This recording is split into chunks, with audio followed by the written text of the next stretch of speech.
Hallelujah. We are living in the last days, very last days.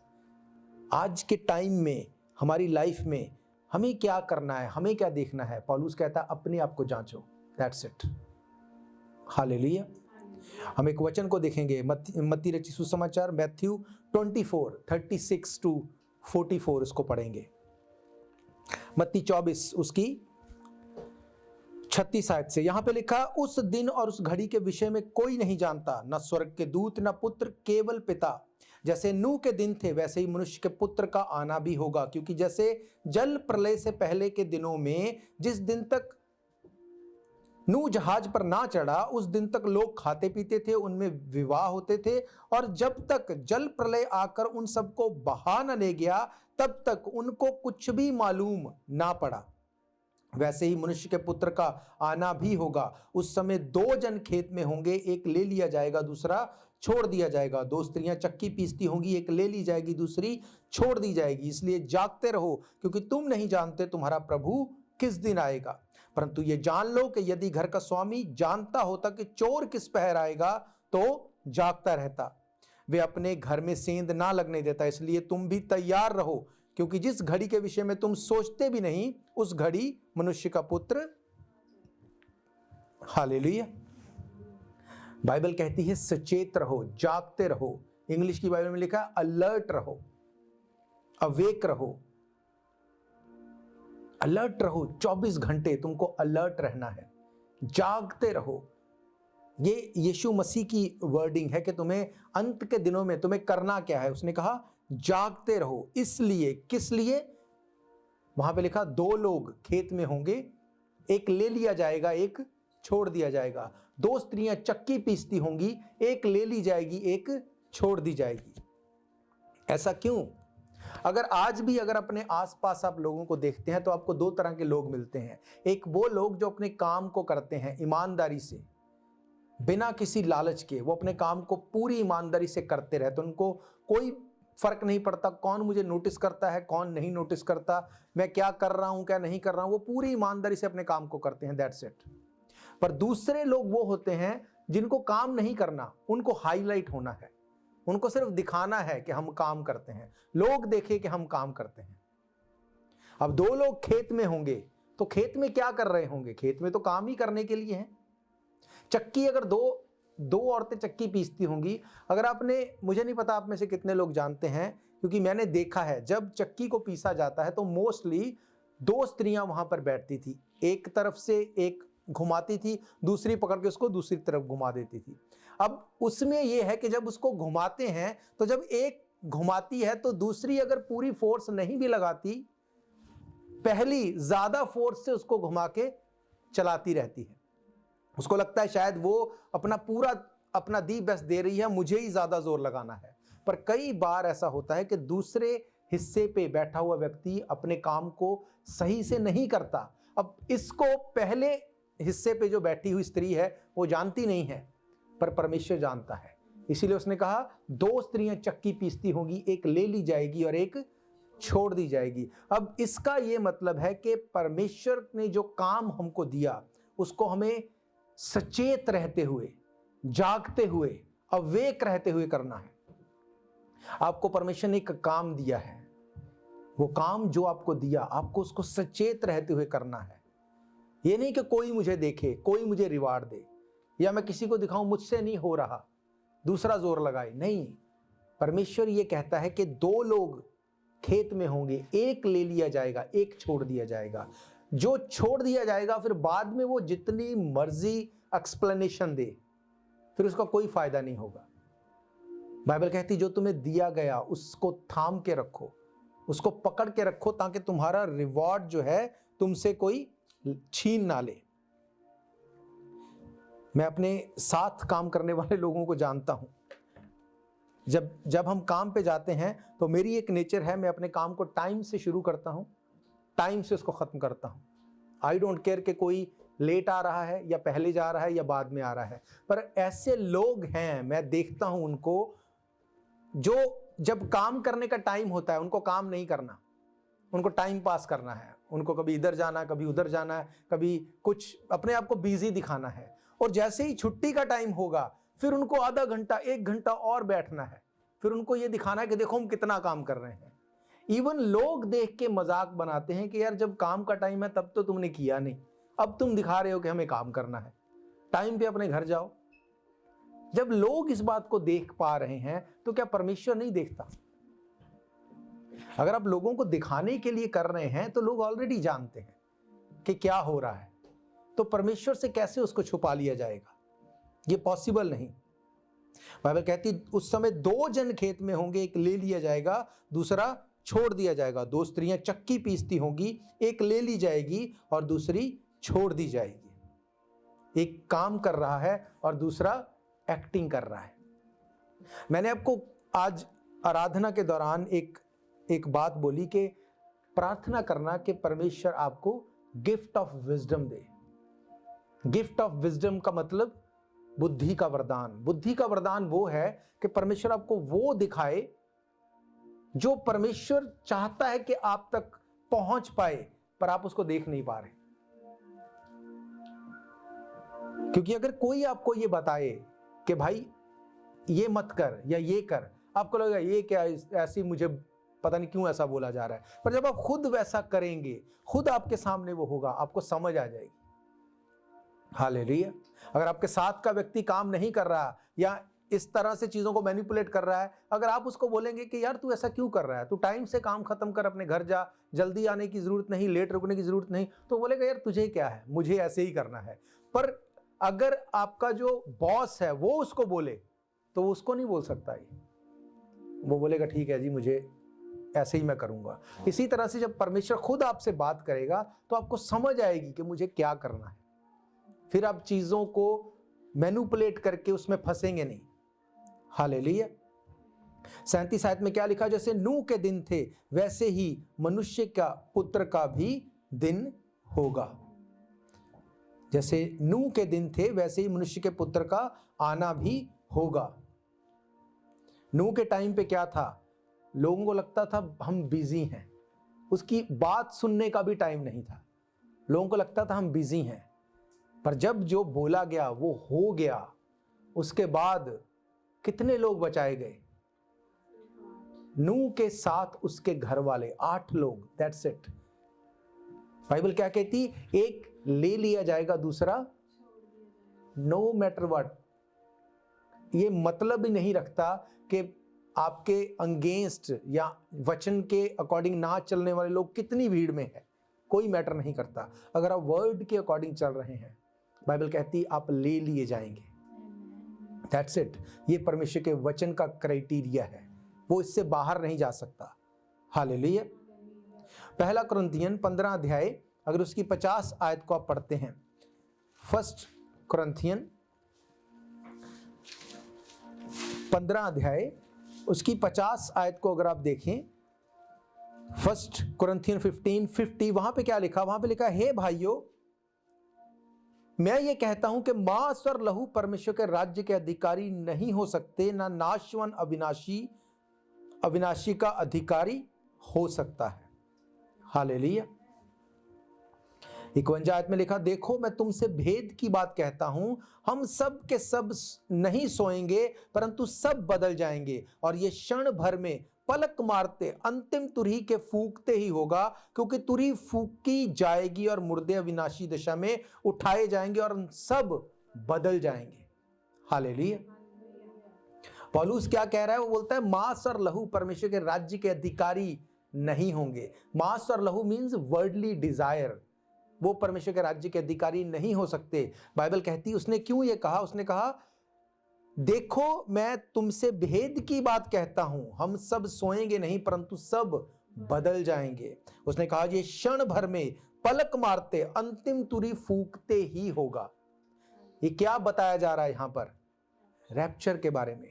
Bible कहती, पौलुस कहता है कि इतने सचेत, इतने अलर्ट रहो, ये पलक झपकते हो जाएगा, ये ऐसे होगा क्षण भर में। तुम्हें एक सेकंड तो बहुत बड़ी बात है, सेकंड बहुत बड़ी बात है। उसने कहा क्षण भर में, एक क्षण में पलक मारते ही अंतिम तुरही फूंकते ही ये होगा।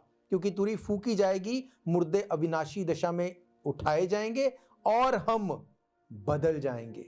ये भेद की बात क्यों उसने कहा, ये सीक्रेट वो बोलता है, मैं बता रहा हूं। क्योंकि लोगों को क्या लगता था, कुरंथ की कलीसिया को, उनको ये लगता था कि दैट्स ओके, अभी बहुत टाइम है, अभी जो मर्जी करो। आप सोचो, ठीक है यीशु मसीह उस टाइम पे नहीं आए, पर जितने लोग उस टाइम में उस पाप में ही मर गए, उनका क्या? अब कोई व्यभिचार में है, वो सोचता है कि उस टाइम पे वो, जैसे वो बताता है कि जैसा व्यभिचार तुम में होता है अन्य जातियों में भी नहीं होता। अगर कोई उस टाइम पे अडल्ट्री में फंसा हो और उसको ये लगता हो कि अभी मैंने ये गलत कर लिया, कोई बात नहीं, मैं कल को तौबा कर लूंगा, और उसी दिन एक्सीडेंटली वो मर गया, तो उसके लिए क्या हुआ? वो क्षण भर में, पलक झपकते ही बदल गया सब कुछ, फिर कोई सेकंड चांस नहीं। सेम चीज आज भी अप्लाई होती है, पर आज हम इसको यीशु मसीह के आगमन के साथ भी जोड़ के देख सकते हैं, क्योंकि हम अंत के भी अंत में आ गए हैं। हालेलुया। उसने कहा इतने सचेत रहो। तुम ये सोचो, जो मैं जिस वर्ड को मैंने बोल दिया यही आखिरी था, अब क्षण भर में, एक सेकंड में चेंज हो जाएगा सब कुछ। ये सिर्फ यहां पर पौलुस, जो इसलिए नहीं कि पौलुस को ये पता नहीं था कि कितना टाइम है, ये क्या है, ये चीजें शुरू से ऐसी ही थी। लोग अपने आप को प्रिपेयर रखते थे कि अगले सेकंड में पता नहीं क्या हो जाएगा। अभी तो हमें तो ये आशा है कि यीशु मसीह बादलों पे आएगा, हमको लेके जाएगा, पर अगर आप पुराने नियम में भी देखें, वहां पर भी ये चीजें ऐसी ही थी कि क्षण भर में चीजें चेंज हो जाती थी, एक सेकंड में। हालेलुया। अगर आप देखें दूसरा राजा, अगर सेकंड किंग आप देखते हैं,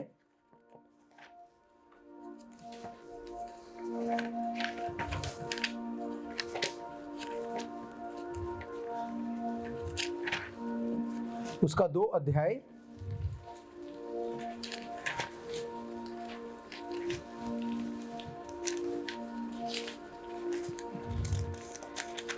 क्या लिखा यहां पे लिखा, जब यहोवा एलिया को बवंडर के द्वारा स्वर्ग में उठा लेने को था, तब एलिया ने एलीशा, दोनों संग संग गिलगाल को चले। एलिया ने एलीशा से कहा, यहोवा मुझे बेतेल तक भेजता है, इसलिए तू यही ठहरा रहे। एलीशा ने कहा, यहोवा के और तेरे जीवन की शपथ, मैं तुझे नहीं छोड़ने का। इसलिए वे बेतेल को चले गए। बेतेलवासी भविष्यवक्ताओं के चेले एलीशा के पास जाकर कहने लगे, क्या तुझे मालूम है कि आज यहोवा तेरे स्वामी को तेरे ऊपर से उठा लेने पर है? उन्होंने कहा हाँ। उसने कहा हाँ, मुझे मालूम है, तुम चुप रहो। इसका मतलब वो जानते थे, वो चेले जानते थे कि ये होने वाला है, उनको पता था।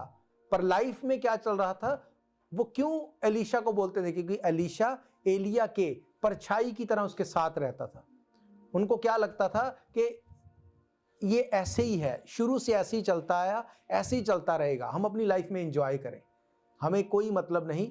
प्रोफेटिक अगर स्टडी कर रहे हैं उसको करेंगे, अपना काम बाद में करेंगे, या जो कुछ भी अपनी लाइफ को स्पेंड करेंगे, सीरियस होने की कोई जरूरत नहीं। पर यहां पर लिखा, एलीशा उनको डांटता है। एलिया ने उससे कहा, हे एलीशा, तुझे यहोवा मुझे यरीहो में भेजता है, इसलिए तू यहीं ठहरे रह। उसने कहा, यहोवा के और तेरे जीवन की शपथ, मैं तुझे नहीं छोड़ने का। अतः वे यरीहो को आए, और यरीहो वासी भविष्यवक्ताओं के चेलों के पास आकर उनसे कहने लगे, क्या तुझे मालूम है यहोवा तेरे स्वामी को तेरे ऊपर से आज उठा लेने पर है? उसने उत्तर दिया, हाँ मुझे मालूम है, तुम चुप रहो। फिर एलिया ने उससे कहा, यहोवा मुझे यरदन तक भेजता है, इसलिए तू यहीं ठहरा रह। उसने कहा, यहोवा के और तेरे जीवन की शपथ, मैं तुझे नहीं छोड़ने का। अतः वे दोनों आगे चले, और भविष्यद्वक्ताओं के चेलों ने में से 50 जन ने आकर उससे सामने दूर खड़े हुए, और वे दोनों यरदन के किनारे खड़े हुए। तब एलिया ने अपनी चद्दर पकड़कर ऐंठ ली, जल पर मारा, इधर उधर वो 2 भाग हो गया। वे दोनों स्थल ही स्थल पार उतर गए। उनके पार पहुंचने पर एलिया ने एलीशा से कहा, इससे पहले कि मैं तेरे पास से उठा लिया जाऊं, जो कुछ तू चाहे मैं तेरे लिए करूं, वो मुझसे मांग। एलीशा ने कहा, तुझ में जो आत्मा है उसका दूना भाग मुझे मिल जाए। एलिया ने कहा, तूने कठिन बात मांग ली है, तो भी यदि तू मुझे उठा लिए जाने के बाद देखने पाए तो तेरे लिए ऐसा ही होगा, नहीं तो नहीं होगा।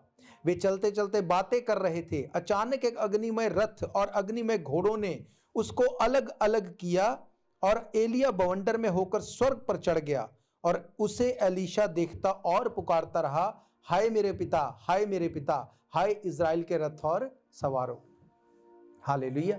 बाइबल कहती जब एलीशा, जिसका बाकी मजाक उड़ा रहे थे, एलिया भी उसको चाहता था कि ये छोड़ दे, क्योंकि परमेश्वर के लोगों को फॉलो करना, उनके साथ जुड़े रहना, खड़े रहना, ये इजी नहीं होता। प्रेशर होगा बाहर से, प्रेशर होगा अपने तरफ से, शायद उनकी तरफ से भी कि वी डोंट वांट यू। पर एलीशा ये सोचता था कि नहीं, मुझे तेरे में का दुगना भाग चाहिए। और बाइबल कहती तब भी एलिया ने उसे क्या कहा? एलिया ने कहा, जब मैं उठा लिया जाऊंगा, अगर तू मुझे देखने पाएगा तो। कैसे उठा लिया गया? क्षण भर में, एक सेकंड में उसने हार्ड बात उसको बोली। क्यों? उसको पता था कि अगर ये स्पिरिट में मेरे साथ एक मन होगा तो ये मुझे देखने पाएगा, अदरवाइज नहीं देखने पाएगा। हालेलुया। बाइबल कहती है उसको जब उठाया गया, उसने देखा उसको, जब वो उसको देखने पाया, उसको फॉलो कर रहा था, तो चद्दर वहां से गिरी उसके ऊपर और उसको वो मिला जिसकी वो वेट कर रहा था, जिसके लिए वो प्रार्थना कर रहा था। हालेलुया। बाइबल कहती कि अंत के टाइम में सचेत रहो। ये पहले से है, ये अब नहीं है, पहले से लोगों को पता है। अब हमें ये एडवांटेज है कि यीशु मसीह बादलों पे आएगा, हम उठाए जाएंगे। पर उस टाइम उनको ये तो पता था कि अगर जीवित रहते हुए हम सही तरह से अपनी लाइफ में परमेश्वर के साथ होंगे, तो हम जब सो जाएंगे या उठा लिए जाएंगे, हम परमेश्वर के साथ होंगे। हालेलुया। इसीलिए पौलुस ये बोलता है कि सचेत रहो, अवेक रहो, जागते रहो। जो कुछ करते हो, तुम्हारा सोना, जागना, उठना, बैठना, चलना फिरना, हर चीज में कोई तुम्हारे ऊपर दोष ना लगाने पाए, तुम निष्कलंक ठहरो। हालेलुया। इसीलिए जब आप शमूएल के बारे में देखते हैं, जब शमूएल ने जब उसका टाइम आ गया था, तो उसने क्या बोला जाके? उसने बोला, क्या तुम में से किसी का मैंने गधा ले लिया, किसी का पैसा ले लिया, किसी को चीट किया, किसी के ऊपर कोई बोझ डाला? क्या कुछ भी मैंने ऐसा किया? उन्होंने कहा, नहीं, तूने ऐसा कुछ नहीं कहा। ये एक साइन है परमेश्वर के वचन में से कि जो परमेश्वर के लोग होंगे वो निष्कलंक होंगे, निर्दोष होंगे। वो उनके ऊपर आप उंगली नहीं उठा सकते कि तूने ये किया, तूने ऐसा क्यों किया। ये साइन है, बिब्लिकल साइन। हालेलुया। परमेश्वर आपको ये स्पिरिट के द्वारा आपको तैयारी देता है कि तुझे बिल्कुल नीट एंड क्लीन रहना है हर तरफ से, नो मैटर व्हाट, क्या हो रहा है। यही चीज वो कुरिन्थ की कलीसिया को बोल रहा था कि सचेत रहो, तैयार रहो, क्योंकि तुम उस टाइम पे हो कि जब अंतिम तुरही फूकी जाएगी। तुम उस टाइम पे हो, क्षण भर में, पलक झपकते ही चीजें चेंज हो जाएंगी। हालेलुया। नूह के टाइम पे क्या था? लोग ढीठ थे, स्टबन थे। आज क्या है? सेम चीज है। आप कितना भी किसी को बोलते रहो, बताते रहो, जब तक बताओगे, बात करोगे, उनको लगेगा बड़ा सही है। पर जैसे ही वहां से अलग होंगे, उनको फिर वही चीजें अच्छी लगने शुरू हो जाती हैं। क्यों? क्योंकि वो परमेश्वर के वचन में अपने आप को रूटेड नहीं करते। अगर आप परमेश्वर के वचन में रूटेड हैं, परमेश्वर का आत्मा आपसे बात करेगा, वो आपको जाने नहीं देगा, वो नहीं चाहेगा कि आप उससे अलग हो जाएं। जब दाऊद ने पाप किया, तो परमेश्वर को गुस्सा इतना था कि परमेश्वर चाहता था कि अब इसको पता होना चाहिए इसने क्या किया। पर फिर भी परमेश्वर ये नहीं चाहता था कि वो नाश हो जाए, वो मर जाए, वो खत्म हो जाए, क्योंकि परमेश्वर आपके अच्छे कामों को भी याद रखता है। इसीलिए उसने नातान नबी को भेजा, और जब उसको भेजा, उसने हर उस काम के लिए तौबा की। उसने कहा, परमेश्वर, पवित्र आत्मा का अभिषेक मुझे फिर से दे, पवित्र आत्मा को मुझसे अलग ना कर, जूफा से धोके मुझे शुद्ध कर। हालेलुया। क्यों? उसको पता था कि अगर इस पाप में मैं मर गया तो मेरा जो किया हुआ सब खत्म हो जाएगा। उसने कहा, मुझे कुछ मत दे, मुझे कुछ नहीं चाहिए, पर इस पाप को मुझसे अलग कर दे, क्योंकि मैं पाप के साथ नरक में नहीं जाना चाहता। सब चीजें हों पर पाप हो और नरक में चला जाऊं। उसने कहा, मैं बिना किसी चीज के शुद्ध होते हुए तेरे साथ स्वर्ग में रहने पाऊं। हालेलुया। ये इतना इंपॉर्टेंट है, इतना ये गहरा है। लोगों को लगता है अभी तो बहुत देर है, अभी तो बहुत टाइम पड़ा है। कल एक पास्टर को मैं सुन रहा था, वो इसी तरह से पवित्र आत्मा के ऊपर वो बात कर रहे थे कि आज लोगों को ये लगता है कि अगर किसी को कुछ सुधारने के लिए बोला जाए कि नहीं ये सही नहीं है। उन्होंने एक बात बताई, उन्होंने कहा एक लड़का जो अभी स्कूल में था, अब वो अपने हेयर स्टाइल को स्टाइलिस्ट बनाने के लिए उसने अपने आधे सर के बाल कटवा दिए, आधे बाल छोड़ दिए। तो वो क्या दिखा रहा था कि मैं बहुत कूल हूँ, मैं बहुत फनी, मैं बहुत अच्छा नजर आता हूँ, स्टाइल के साथ, आज की दुनिया के साथ मैं अच्छे से चलूंगा। जैसे ही वो करके घर पे आता है तो उसके बाप ने क्या किया, उसके बाप ने उसके जो बाकी के बाल थे उसको भी कटवा दिया। तो उसको गुस्सा आया, उसने कहा कि तुमने ये सही नहीं किया ना, तुमने तो मेरा जो स्टाइल था उसको खराब कर दिया। अब बाप ने उसको वैसे ही नहीं छोड़ दिया कि ये बाल भी बाद में आगे बढ़ जाएंगे तो फिर ये सही लगेगा, उसने जो थे उसको भी कटवा दिया। क्यों? अब उसको पता था अब सारे बाल अभी बराबर हैं, जब ये आएंगे तो अब एक समान आएंगे। हालेलुया। अब उसको क्या दिखता था कि मेरा स्टाइल खराब कर दिया, पर बाप को क्या दिखता था कि ये इसके लिए सही नहीं, इसके बाल सारे एक बराबर आएंगे तो ये अच्छा लगेगा सब में। इसी तरह से जब पवित्र आत्मा बोले कि ये करो, वो चाहे दिखता कुछ भी हो, क्योंकि वो आपके दीवार की परली तरफ जानता है क्या है। हालेलुया। पौलुस जब ये कुरिन्थ की कलीसिया को, आप सोचो, जब वो गया उसने जाके देखा कि कैसे लोग ऐसे पाप में पड़े हैं जो गैर जाति भी नहीं करते, उसको कितना गुस्सा आया होगा, क्या उसको उसके मन पे बीती होगी कि इससे तो अच्छा था तुम जानते ही ना, तुमने मेरा इतना टाइम खराब किया, तुम पे इतनी मेहनत की और तुम अब भी इतने गंदे पाप में हो। बाइबल बताती उसने उनको फिर जब सब चीजें जानने के बाद फिर भी वो पाप में थे तो उसने बताया क्षण भर में, पलक झपकते ही अंतिम तुरी फूकी जाएगी और चीजें चेंज हो जाएंगी। इसलिए ये मत सोचो कि कल पाप से तौबा कर लूं या कल देखेंगे। उसने कहा अभी, राइट नाउ, सेकंड भी ज्यादा है, अभी तौबा करो, अभी इन चीजों को छोड़ो, अभी इसमें से निकलो, क्योंकि टाइम वो है कि यीशु मसीह कभी भी आ जाएगा। हालेलुया। पहला कुरिन्थियों 10 अध्याय 12 आयत में लिखा, इसलिए जो समझता है मैं स्थिर रहूं वो चौकस रहे, कहीं गिर ना जाए। अगर हमें लगता है कि हम तो स्थिर हैं, हम सब जानते हैं, उसने कहा जिसको लगता है, क्योंकि कुरिन्थ की कलीसिया ऐसी थी जिसको ये लगता था वी नो एवरीथिंग, हम रैप्चर के लिए भी तैयार हैं, हम सब, हमें पता है सब कुछ। उसने कहा अगर तुम्हें लगता है कि तुम बहुत अच्छे से हो, उसने कहा चौकस रहो, कहीं गिर ना जाओ। ये विश्वासियों के लिए ये बहुत जरूरी है, परमेश्वर के आमद के लिए तैयारी करना, क्योंकि मैंने आपको क्या पढ़ाया, वो दिन चोर की नाई आ जाएगा। चोर की नाई उनके लिए आएगा जो नहीं जानते यीशु मसीह के बारे में, जो जानते हैं उनके लिए नहीं, क्योंकि उनको ऑलरेडी पता है बाइबल क्या कहती है यीशु मसीह के आने के बारे में। इब्रानियों 9 अध्याय उसकी 14 आयत में लिखा, मसीह का लहू जिसने सनातन आत्मा के द्वारा अपने आप को परमेश्वर के सामने निर्दोष चढ़ाया, तुम्हारे विवेक को मरे हुए कामों से शुद्ध क्यों ना करेगा, ताकि तुम जीवित परमेश्वर की सेवा करो। क्यों सेवा करना जरूरी है, क्यों परमेश्वर का काम करना जरूरी है, क्यों वचन को फैलाने में इन्वॉल्व रहना जरूरी है। जब आप ऐसा करते हैं तो आपको एक रिस्पॉन्सिबिलिटी आपके पास होती है, फिर आप पाप से अलग रहते हैं, फिर आपको पता होता मुझे ये पाप नहीं करना, मुझे गंदगी में नहीं जाना, गलत चीजों में इन्वॉल्व नहीं होना, अदरवाइज मेरी की गई मेहनत मसीह में खराब हो जाएगी। फिर आप सही कैरेक्टर में चलेंगे, सही चीजों को फॉलो करेंगे, सही तरह से लाइफ को स्पेंड करेंगे, क्योंकि आपको दिखता है या तो मैं सब चीजों में बढ़ूंगा या मैं लूज कर दूंगा। इसलिए आप अपने उन हर उस कदम को फूक फूक के रखेंगे, आप उन चीजों से अलग रहेंगे जो आपको मसीह में माइनस करती हैं। हालेलुया। उसने कहा ये तुम्हें इसलिए दिया गया, तुम जीवित परमेश्वर की सेवा करो। ये परमेश्वर की इच्छा है कि हम सेवा करें, और जब सेवा करेंगे पवित्रताई में, तो फिर क्षण भर में, पलक झपकते ही, अंतिम तुरी फूकते ही, वो टाइम कभी भी आ जाए, हमें कोई डर नहीं होगा। हमें पता है जब ये होगा हम परमेश्वर के साथ बादलों पे होंगे, फिर आपको डर नहीं लगेगा कि कहीं यीशु मसीह ना आ जाए, फिर आप वेट करेंगे ईगरली, जल्दी यीशु मसीह आ जाए।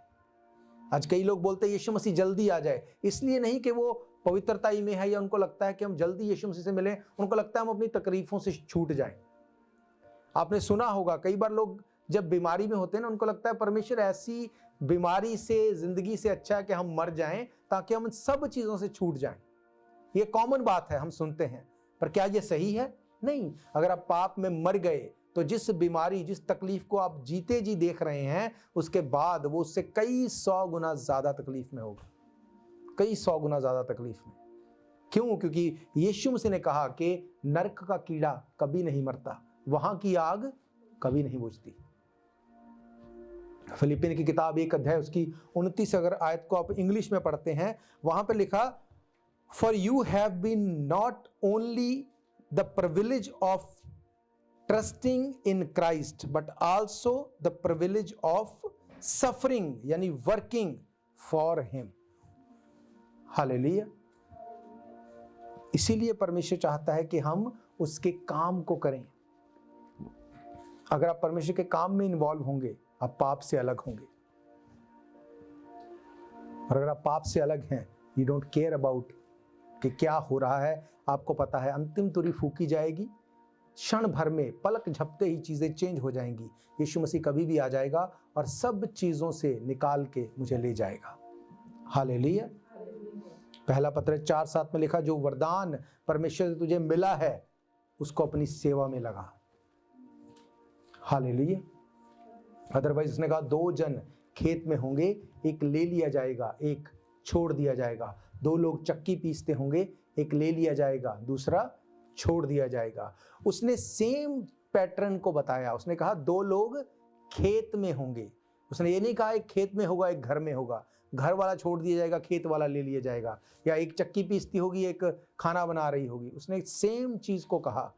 आप सेम बोट में हो सकते हैं, पर फिर भी एक ले लिया जाएगा, दूसरा छोड़ दिया जाएगा। इसलिए बाइबल कहती है अपने काम को ईमानदारी से करो। जो वरदान, जो दान, जो जिम्मेवारी आपको दी, उसको ईमानदारी से करो। क्यों? ताकि परमेश्वर उस पलक झपकते ही, क्षण भर में जब चीजों को चेंज करे, तो आपको शर्मिंदा ना होना पड़े। हालेलुया। ये वचन आपको याद रहें, इन वचनों के द्वारा परमेश्वर आपसे बात करता रहे, क्योंकि परमेश्वर का वचन जीवित है। परमेश्वर का वचन ही छुड़ा सकता है, वही बचा सकता है, वही चीजों को चेंज कर सकता है। हालेलुया। हम प्रभु भोज में जाएंगे। जिन्होंने पानी में डुबकी का बपतिस्मा लिया है,